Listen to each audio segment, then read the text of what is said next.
नाज़रीन अवामी न्यूज़ में खबरों सिलसिलो जारी है। वक्त खिप्रो मां खबर ॾींदा हलूं त खिप्रो तालुके जे government boys lower secondary school Faiz Hingorjo जो district education officer elementary secondary high school Sanghar मोहतरम मिर्जा अरशद बेग जी कोशिश से कराची जी बेंगोरिया गोठ जे स्कूल जे हेड मिस्ट्रेस मोहतरमा हमीदुल निसा जे सहकार से स्कूल जे गरीब शागिर्दन लाइ मुख्तलिफ स्टेशनरी जो सामान जैमें स्लेटू कलम किताब कापियूं पेनूं फरियूं पटियूं काठ वारियूं ॿियो सामान खिपरे तालुके जे महान उस्ताद जुम्मन गजू तरफा 40 गरीब शागिर्दन जे लाइ गरम कपड़ा स्वेटर वगैरह गोठ जे नेक मर्द समाजी अगवान अब्दुल रहमान VIP हिंगोरजो नाले वारे उस्ताद जुम्मन गजू स्कूल जे हेड मास्टर M जुम्मन कुंबर जी रफ़ाकत से स्कूल जे शागिर्दन में विराया वया। उन मौके तकरीब के नाले वारे उस्ताद मोहम्मद जुम्मन गजू समाजी अगवान अब्दुल रहमान VIP हिंगोरजो स्कूल जे हेड मास्टर M जुम्मन कुंबर तकरीब के खिताब कयो मीडिया से ॻाल्हाईंदे चयो त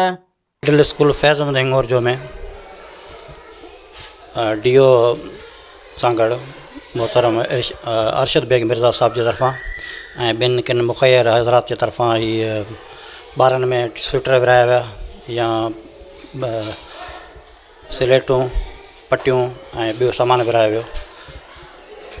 हाँ सम्झा तो इन किस्म की सरगर्मी जेका तमामु घटि स्कूलनि में नज़र ईंदी है। मेहरबानी स्टाफ जी है हेड मास्टर मोहम्मद जुम्मन कुंबर साहब या उनजा जेके हेठ कोलीग्स आहिनि स्टाफ है उन्हनि जी जेका कोशिश है उन कोशिशुनि सां हिते असां ॾिसंदा बार बार इन क़िस्म जा प्रोग्राम थींदा आहिनि ऐं हिकु ॾाढी सिहतमंद सरगर्मी आहे। इन सां हिकिड़ो ग़रीब ॿारनि जी मदद बि थिए थी ऐं उन सां गॾोगॾु तालीम जी वाधारे में सुधारे में बि हिकु बहितरी अचे थी।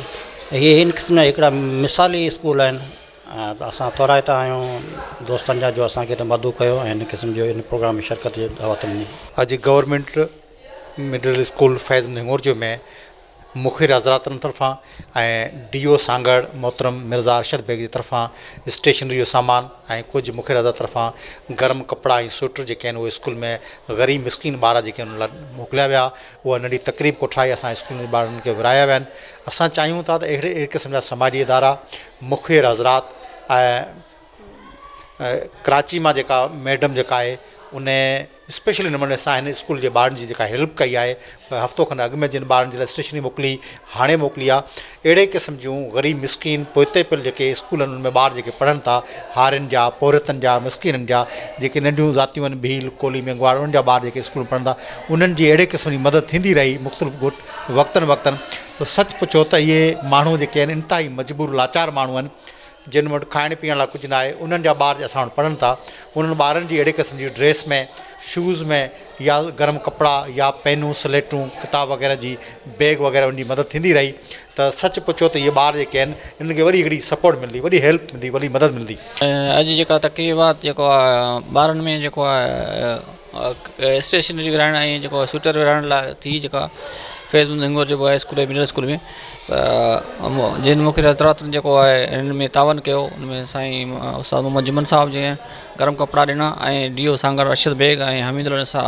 कराची मैडम उन्हनि जो मोकिलियो आहे। ऐं हिन स्कूल में तक़रीबन 40 खां 50 ॿार अहिड़ा आहिनि जंहिंजो न माउ आहे न पीउ आहे ऐं उन्हनि खे वीचारनि खे जेका हिननि जो मुख्य हज़रातनि जेको आहे जेके स्टेशनरी ऐं स्वेटर ॾिना आहिनि त हू वीचारा ॿार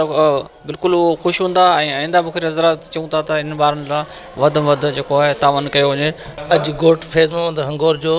में लोअर सेकेंडरी स्कूल फैज़ हिंगोरजो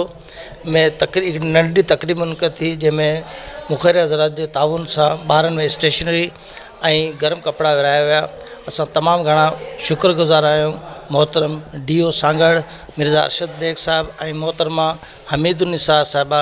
जंहिं असांखे ही सामान पहुचायो ऐं मोहतरम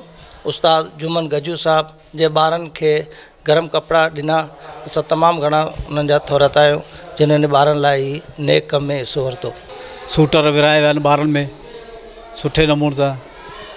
महिरबानी। हिननि चयो त समाजी इदारनि खे अर्ज़ कंदासीं त हिन स्कूल जे 230 गरीब शागिर्दनि जी मालिकी कंदे ज़रूरत जी बुनियाद ते स्कूल जे गरीब शागिर्दनि जे लाइ ड्रेस शूज़ थेलनि जो इंतज़ाम करण जे लाइ मदद कनि त जीअं गरीब शागिर्दनि जी माली सपोर्ट थी सघी। उन मौके ते प्रोग्राम में प्राइमरी स्कूल जे हेड मास्टर मोहम्मद उमर हिंगोरजो एजाज़ अहमद जट स्कूल जे SMC चेयरमैन अब्बास अली हिंगोरजो चाचा लुकमान गज्जू ऐं ॿियनि शिरकत कई। मज़ीद खबरों और तफसीलात के लिए विजिट करें हमारी वेबसाइट www.awam armynewshd.com।